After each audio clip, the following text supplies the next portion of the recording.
program. Let's go ahead and get started.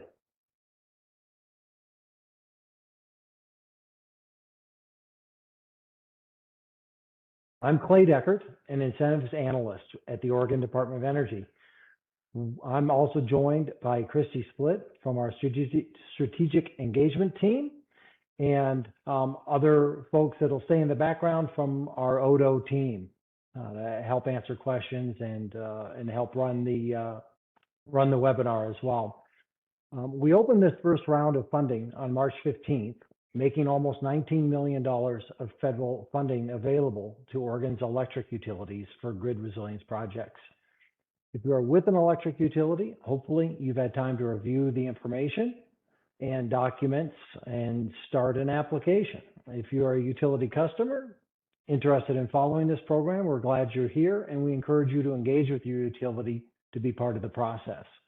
The main purpose today is to quickly get to your questions, but first, I'll run through an overview of the program and highlight the application requirements, including where to find everything on our website. Again, thank you very much for being here. Here's a quick guide to some of the features in WebEx.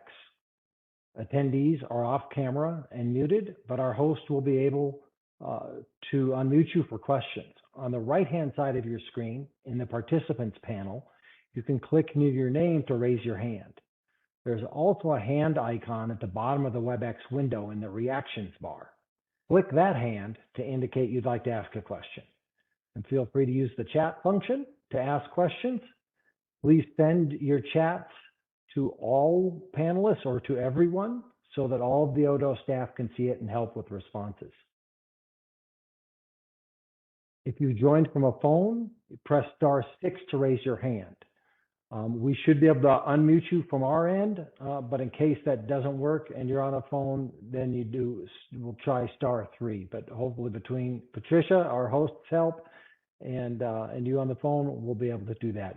I'm being corrected. *3 is to raise your hand on your phone if you're here from a phone. It doesn't look like the 4 participants we have so far are on their phone, so let's keep going. We are recording today's webinar, and we will post the recording to our website along with the presentation slides.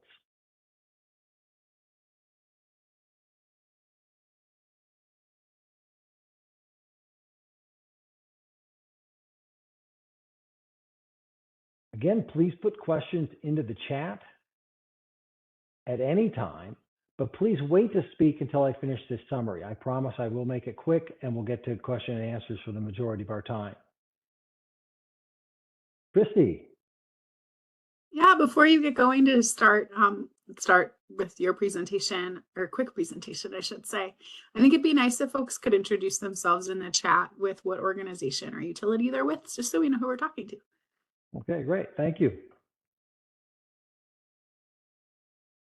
And we'll ask that you do the same if you are going to speak and ask a question that way. If you just give a quick introduction to yourself after you've been unmuted and asked to proceed with your question. Thank you. All right, I'll start the summary now.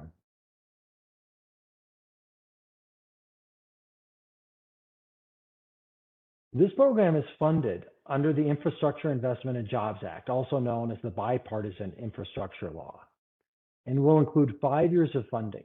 This $18.9 million is the first 2 years of funding, and we expect about $50 million federal dollars over the life of the program. So if the first round application deadline on June 14th won't work for you, there will be more opportunities, so please continue your project and application planning for a future round.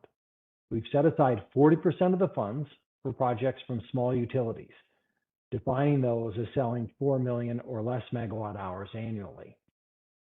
The law requires a 1/3 funding match of any subgrant award to the small utilities, and large utilities must match 100% of any subgrant award.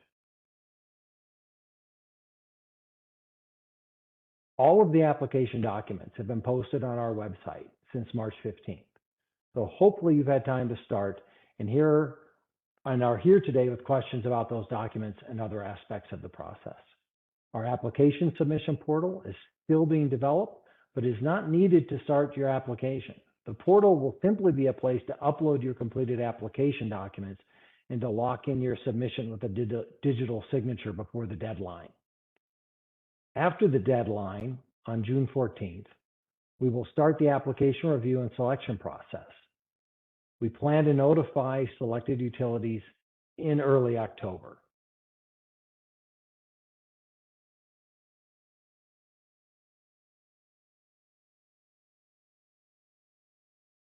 The law and the U.S. Department of Energy's implementation of the law created this grant program to provide utilities with money to improve the resilience of the electric grid and to encourage the selection and development of grid resilience projects that prioritize disadvantaged communities. Our first objective gets right to the resilience improvements by looking at how your projects will decrease the frequency and duration of grid disruptions. The second objective is to see how and where projects improve grid resilience to benefit disadvantaged communities. In this program, disadvantaged communities are defined and identified by the Climate and Economic Justice Screening Tool. We'll look at how your projects will decrease the frequency and duration of grid disruptions, specifically in disadvantaged communities, where that applies. I won't get into the details of the Climate and Economic Justice Screening Tool today.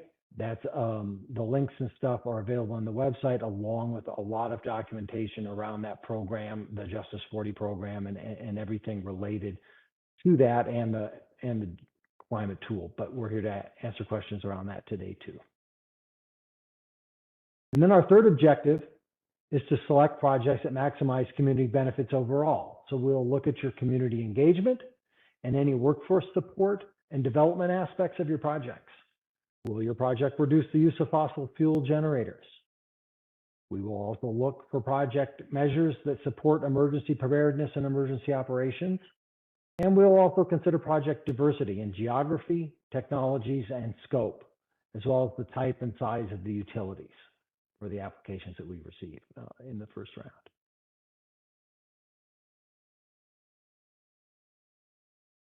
This is a list of the eligible measures from the federal guidelines. If you have very specific technical questions around these measures, it might be better to put those details in an email so we can research and provide detailed answers.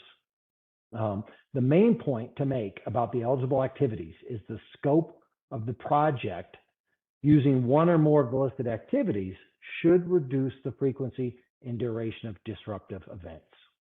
New generation and cybersecurity measures are not allowed under this program.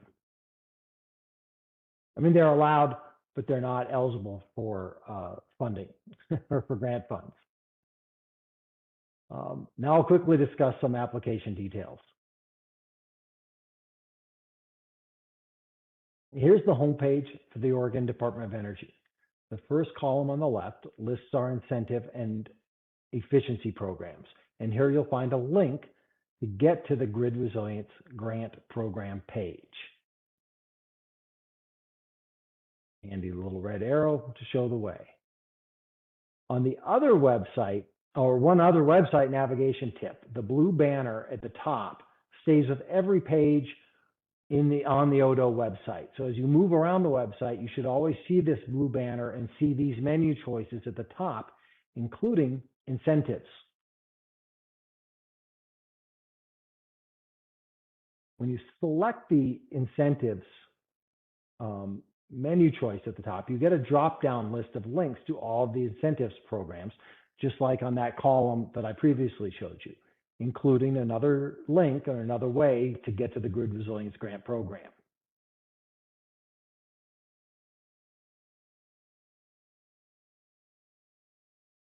And then after you get to the Grid Resilience Program, this is what you'll find. The program information is in the center column, and the left column has links. The left column has links to other programs. The program schedule is in the center and will be updated as needed. So always return to this page for the current and official dates and deadlines for the program. The application documents, including instructions, are on the top right-hand side of this web page. As mentioned earlier, the application submission portal is still being developed, but it is not needed to complete the application documents. The portal will be a place to upload completed application documents and to provide a place for a digital signature to lock in your submission by the 1 p.m. June 14th deadline.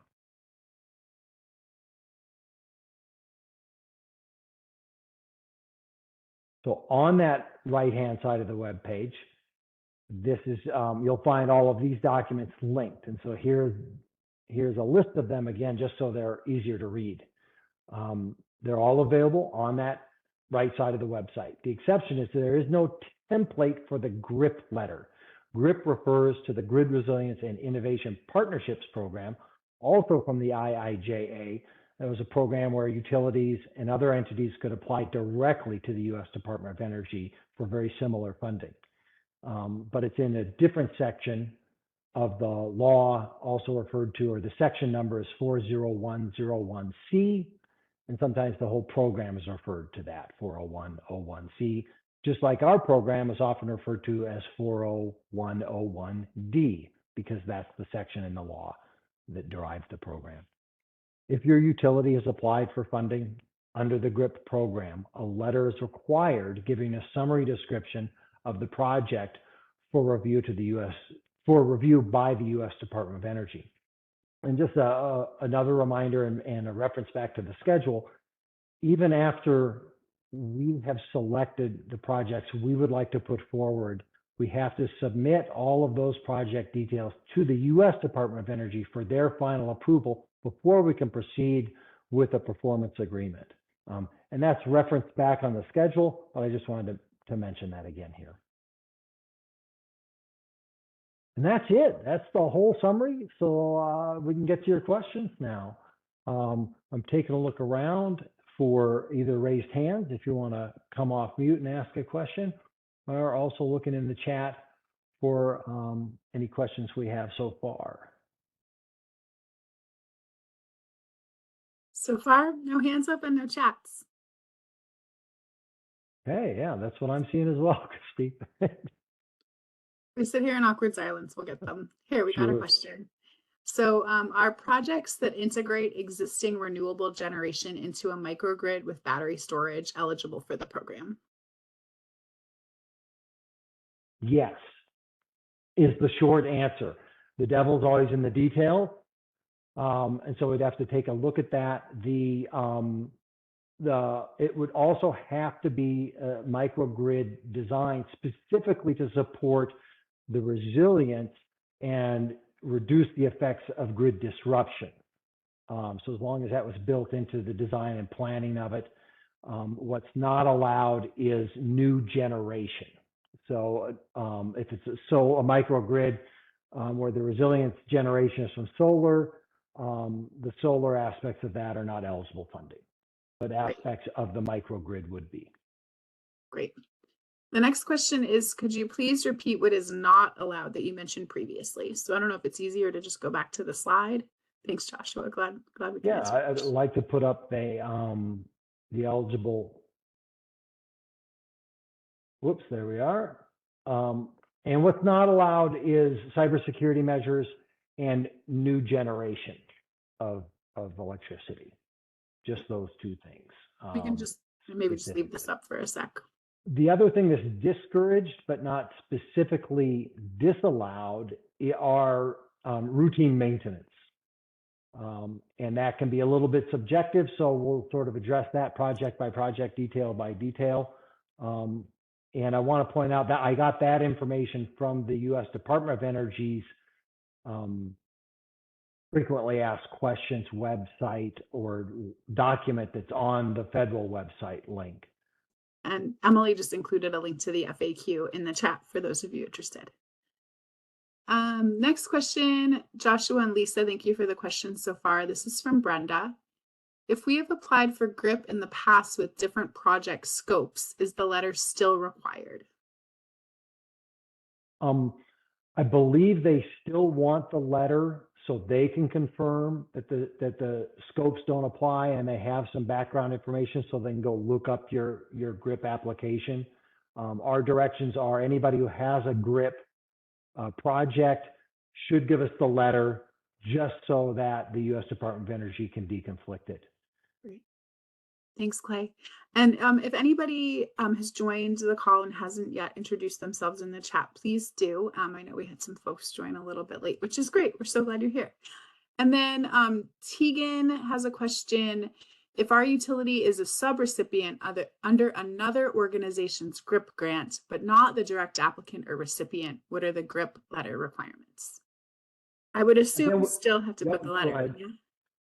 Yeah, and just making that distinction about what parts of the project and scope fall under your entity, under your organization.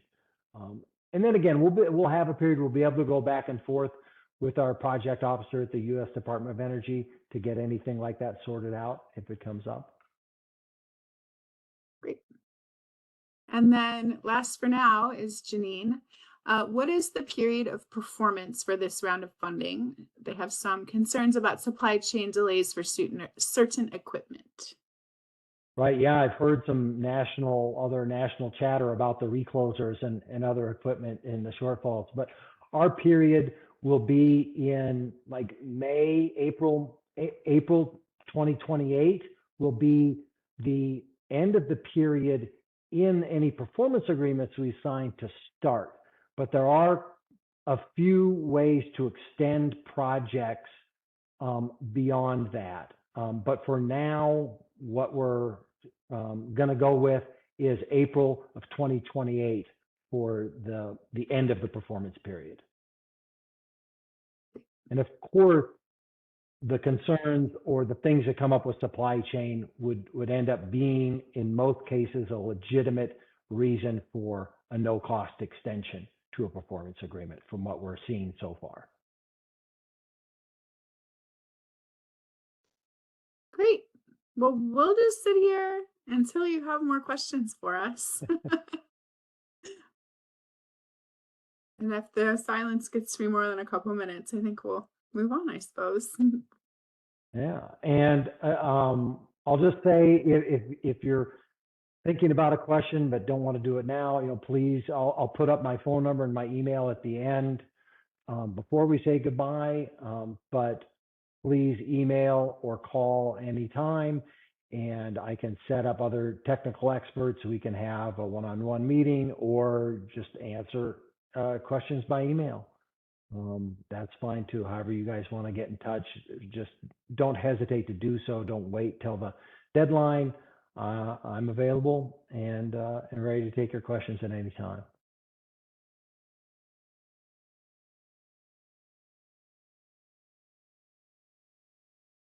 That might have been a couple minutes. We haven't had any. Let's see. We have some more. Yay. It always happens. Perfect. Thank you.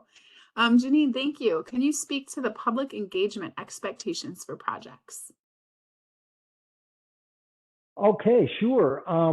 One of the documents linked in the opportunity announcement in the resources section are the Department of Energy's and the Grid Deployment Office's metrics document specifically for this program. And in there, they have all of the metrics and the measurements that the Department of Energy is going to be used to assess the projects that get selected. We're going to try and use some of that, but not as strictly as the Department of Energy for looking at applications, right? And so it really is up to the entity. But if you go and find that grid metrics document, guidance document, it talks specifically about the community engagement and the type and degree of engagement. And so that's really the best guide. Instead of me talking about it, is to go and get that guide and look at that community engagement. But again, it's doing the outreach to your customers and whatever level you're able to allow them to participate in the project. And then keep them informed of the project. And then a high degree of engagement would be allowing your customers or your communities to participate in project selection. So it runs that whole range.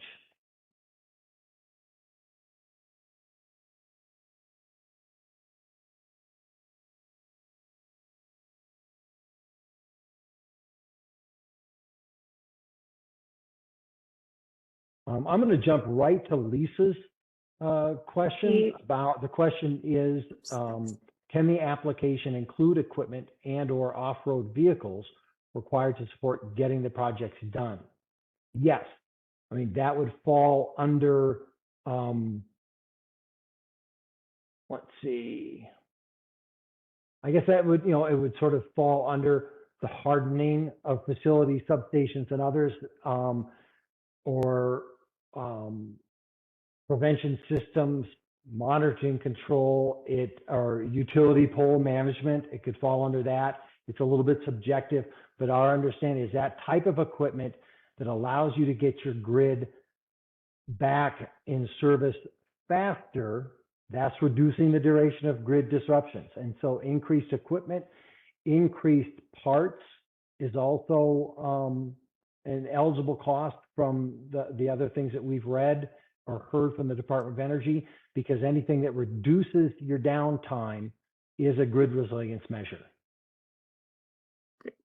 Sorry, I was talking on mute for a second. I'm back off mute. So I'm just gonna stay off mute and hopefully no weird sounds will happen. John Warner is wondering, in PGE territory, is PGE the only eligible applicant?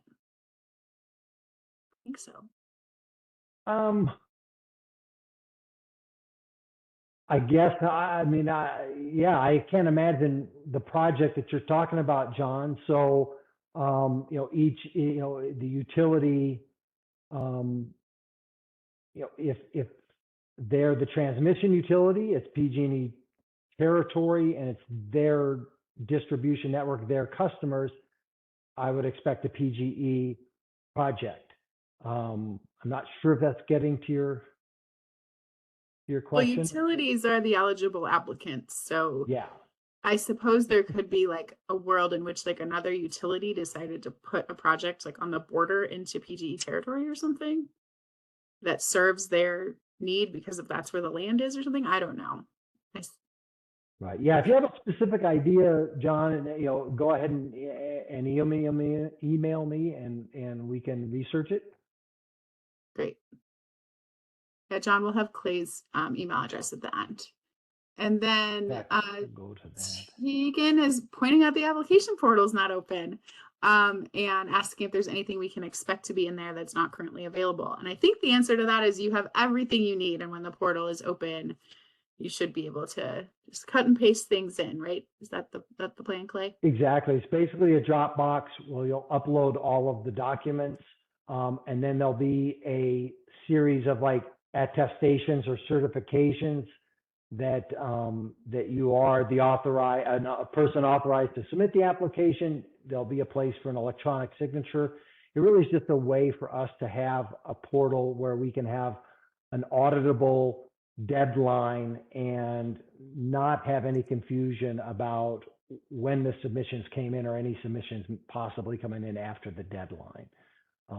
But it don't need any of the meat or heart of the application is all in those documents that are already posted and available.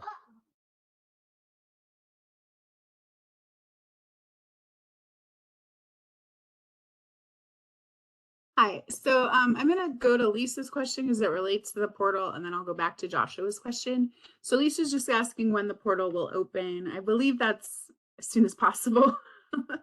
But yeah, maybe we don't have a set deadline. I would like to see it open in May, just to give people time to sort it out and take a look. But we don't have a set date yet. And generally, like our thinking on this, we've had this happen in the past where our portal hasn't been open. And that's why we kind of put together everything that you need to complete the application so that, because in our experience, you need to sort of like draft everything in a separate document to like have everybody review it that needs to review it and all of those things before you just kind of cut and paste it into the portal in the end. So the portal, there's nothing there that you don't already have. And the idea is really just so that we don't have to delay getting the money out the door to you all to do the projects that we know you want to get going as soon as possible, because our IT folks are not able to get to opening the portal right away. So hopefully that makes sense. And you agree that it seems like the right approach to here's everything you need. And then in the end, the thing you just need to cut and paste to will be open. And hopefully that will all open in time for you to do it. But we didn't want to like slow everything down. Right. That's exactly right, Chrissy. The only thing is we won't even have any cut and pasting. This will be strictly document uploads, like a Dropbox, a few check boxes, and attestations, and a digital signature, submission button. And you'll get a chance to make sure all your documents are uploaded, and then you click submit, and that's basically it on this. It will require a login, a username and login to the Odo customer service portal. And we'll have full instructions to that at the same time that we do open the portal. Great. Thanks, Clay. Then Joshua Reed, I wish I knew where you were from, Joshua. What about projects that do include new renewable generation? Can the cost of that component be excluded and the resilience component still be eligible for the program? The reason I'm asking is if you're from a consumer-owned utility, I feel like we've got a different program for you. But yes, the answer to that is yes. Again, all of the details will be looked at and stuff before I give a definitive answer on any particular cost. But the short answer is yes, as long as those resilience components are for reducing frequency and duration of grid disruptions. Great, thanks so much. And then finally, we have a question for you in case we get more questions in the chat or any hands raised. So we are just curious, you're on, that's so great. Are you planning to apply? We're just curious if folks are planning to apply this round. We know there will be multiple rounds, and just curious if anybody has started pulling together application materials. Just kind of wondering where folks are and what folks are thinking. A little finger on the pulse, if you will. And you can put it in the chat. You can raise your hands. You keep it to yourself if you want, but we'd love to hear.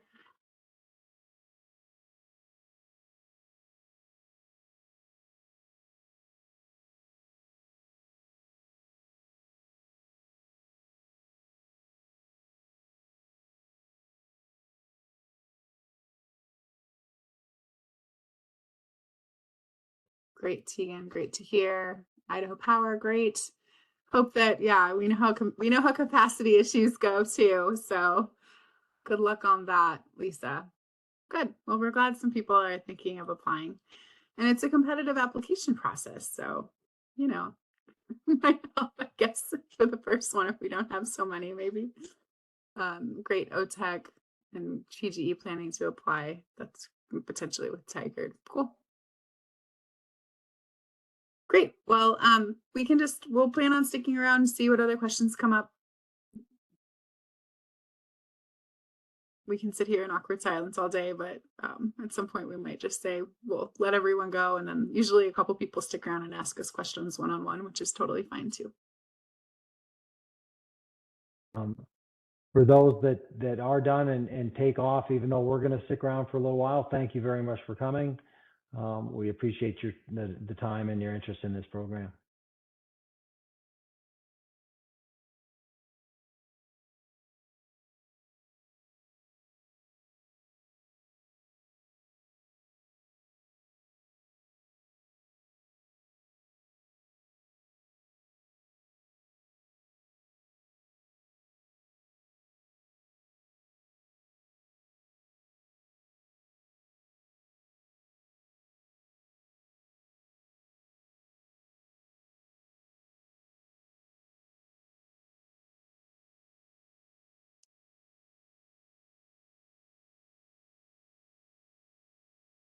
Great. For those of you still on too, feel free to come off camera and talk with us. It's a small group now. It's mostly just Odo staff.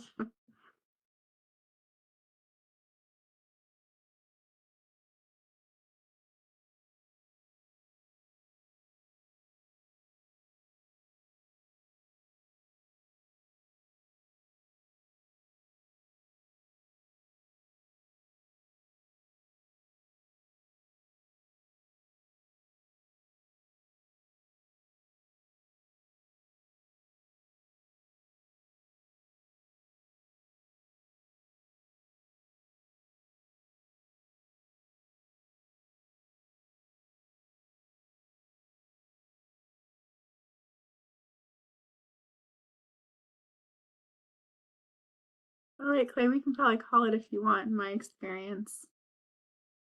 Or we could just hang out together for a little while. Okay, well, we're past 30 minutes, so if somebody was really late, I would think that John that Warner, by now. John Warner's asking how to come off mute. Oh, perfect. We can, if you raise your hand, then we can unmute you. Patricia, can you unmute John Warner? Yeah, I've been unmuted. Hi, everybody. Sorry, I was trying to figure that out. I couldn't on my end, so I appreciate the assist there. If we have a moment, and I know we're after the half hour, so cut me off Oh, anywhere. no, we have time. We were planning an hour, so you're fine. Okay, so my question about PGE and really is getting to a question about collaboration. In terms of your competitive scoring, would PGE benefit from demonstrating collaboration or cooperative strategy working with either private parties, perhaps for someone who is proposing to finance the development of a battery energy storage system, and then through a PPA have PGE be the off-taker for use of that. That could be for under blue sky conditions used for load shifting and reducing the need for fossil fuel peakers in the evenings, let's say. But through further collaboration, let's say with the city of Tigard wanting to pursue a microgrid resilience strategy that BESS was a portion of, then have that system be able to, if there's a grid outage, be island and support critical infrastructure such as a community resilience hub, the police, an emergency response command center, a public works facility. So it has a benefit under blue skies, but in terms of resilience, it kicks into high gear under a black skies event.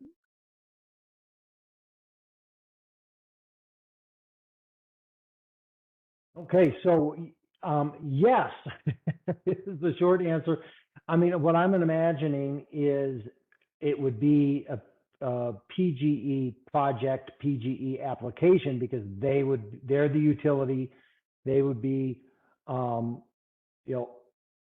providing the microgrid services, right? In the event of a disruption of their grid. And so the improvements are the reduced numbers of customers that are out in a disruption, or reduced amount of time, things like that, based on that microgrid scenario that is connected to PGE. Partnerships are allowed, but only one sub-grantee or sub-recipient of ODO, of us, can receive the funding, but they could have agreements or partnerships, and how they distribute that, outside of our agreement with the sub-grantee or the sub-recipient, would be under their own rules and procurement guidelines and things like that. So we've seen similar things in the Community Renewable Energy Grant Program with partnerships, and partnerships are certainly allowed. The only thing I've seen in the U.S. Department of Energy on partnerships were discouraging a small utility and a large utility from partnering, because the cost match would end up being the large utility at 100% on the cost match on that kind of a partnership. And so they want, they were recommending that if there are partnerships, that they be of like kind, that large utilities would partner together or small utilities would partner together. Great, that all makes sense. And clearly PGE would need to be the applicant, but I'm just reading the OA. It's pretty clear that just a large scale battery storage system, in a vacuum isn't eligible. But if it were instead embedded in the context of a microgrid in a resilience district, that the city of Tigard wants to pursue, and obviously in collaboration with PGE, since they are the grid provider and would be overseeing uh, uh, and operating this facility, certainly under blue sky conditions, and having supervisorial control.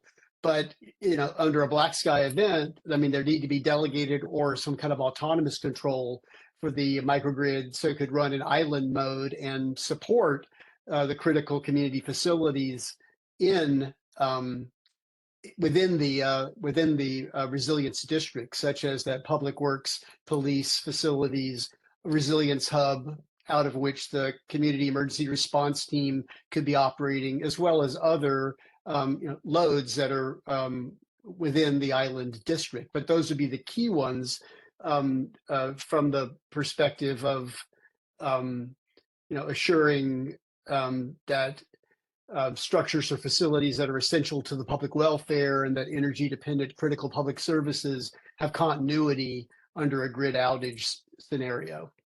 No, absolutely. And, that is a sort of priority criteria for this program. And so as they would be PGE customers normally, and PGE would be involved in this project, then those customers are the ones that are benefiting, especially the emergency services, emergency preparedness aspects of it, definitely seem to fit under the guidelines of the program. Also want to point out the community grid resilience grant program, which has aspects specifically for up to $1 million toward, you have to have some renewable generation connected to it. So you'd have to have like a solar with the battery backup, but that is a standalone project that the city could apply for and get up to $1 million for a solar plus microgrid project. So I would definitely take a look at that program if you haven't already. I'm sorry, which program? I'm sorry, I was distracted for a moment. The community. Yeah, go ahead, Clay. No, it's the community renewable energy grant program. Yeah, and it's the exact same, absolutely. So CREP program. Yeah, we're looking at that as well. A question for in that regard, and I know that's way off topic, so just wave me off, but the expectation in this district is that it will be built out over a series of years, and as vertical facilities or infrastructure are built, with that would come rooftop solar, carport solar. So the PV generation will come online over time, so I think that being able to demonstrate the expected full PV generation upfront isn't realizable because of the incremental nature of the build out of the district. But you got to start somewhere, and you need a microgrid, you need a large BESS, which could be in the near term substantially fed in the evening with clean power, and then be able to be used by PGE under a PPA to do load shifting, during the daytime to reduce fossil fuel peaker requirements.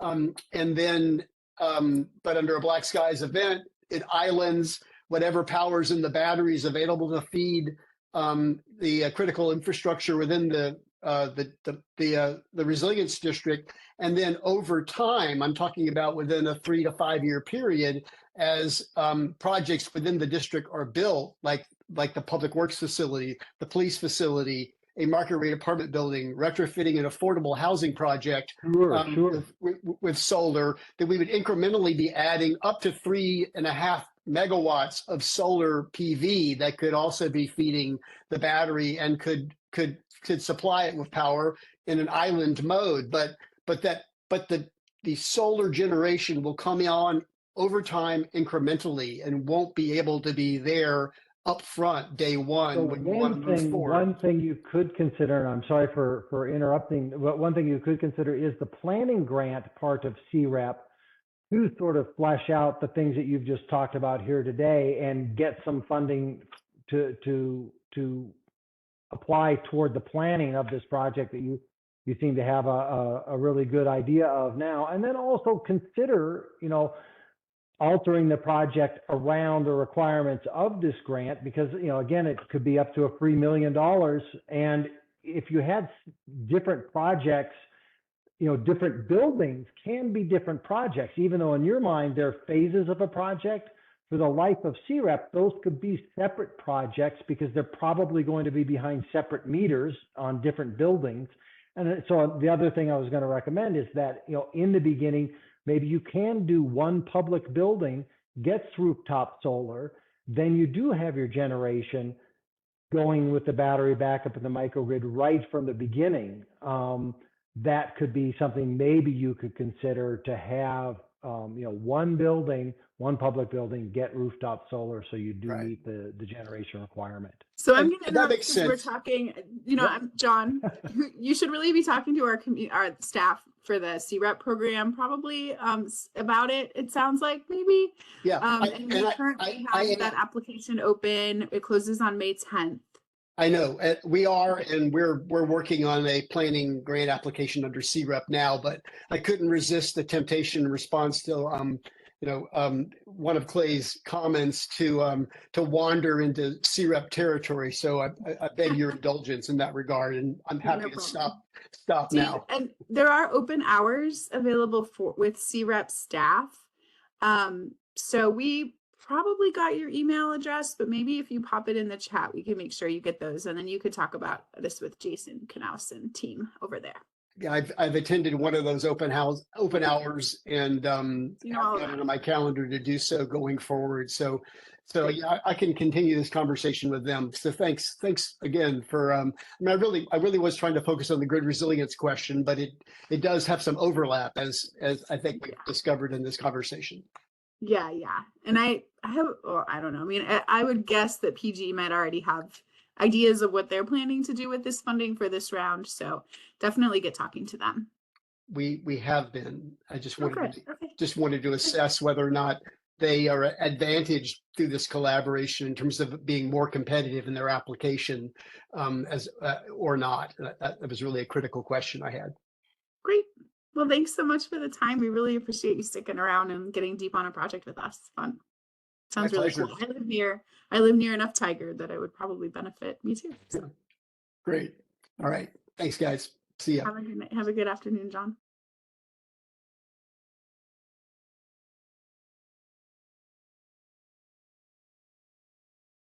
Okay, well, Jennifer Jolly's the only one left on. I don't know if Jennifer has anything to say. She can raise her hand if she wants. Otherwise, we could probably get out of here for a second. Looks like she's on a phone, so. All right, well, Jennifer, if you need anything, you let me know. All right, well, let's shut this down. I think Jennifer Jolly just put in how, so I don't know if that means how to come off of mute, because she's on You're off mute now, Jennifer. Okay, thank you. Yeah, I'm sorry, I am on my phone. I had missed one of the things you said in the beginning, and I was wondering if you wouldn't mind repeating. I know we're at the end of the hour, but you were talking about if someone had applied for a GRIP grant. I know a number of our smaller COUs had collaborated on some applications there, and what do they need to do, and are they able to apply in this category for the same thing, or what was the advice or direction on that? It's supposed to be a different project or different scope. There is some question that I don't have the answer for on if they are the same scope, but they're in different application periods. I don't have the clarification on that yet. So there is some indication that they could even be the same scope if they were in different periods between GRIP and grid resilience. And I don't quite understand that, to be honest. I've got to go back to the Department of Energy to get clarification on that part. But if they are of different scopes or different projects, then you can have GRIP and grid resilience at the same time, is my understanding. But then any time that we can get details around that and get questions to DOE and get clarification from them, we're definitely willing to do that.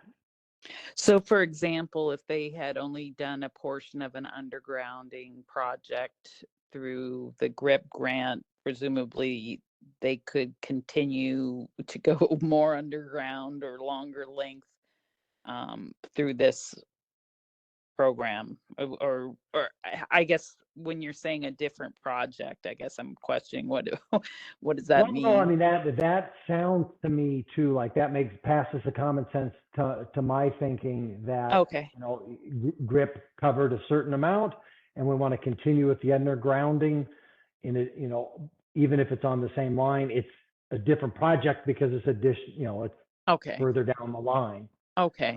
I have to clarify that with DOE, but that passes my common sense test today. Okay.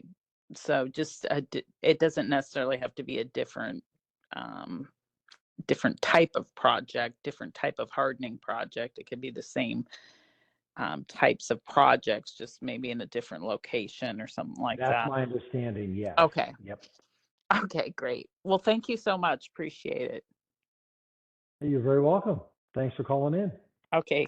Bye-bye. Bye.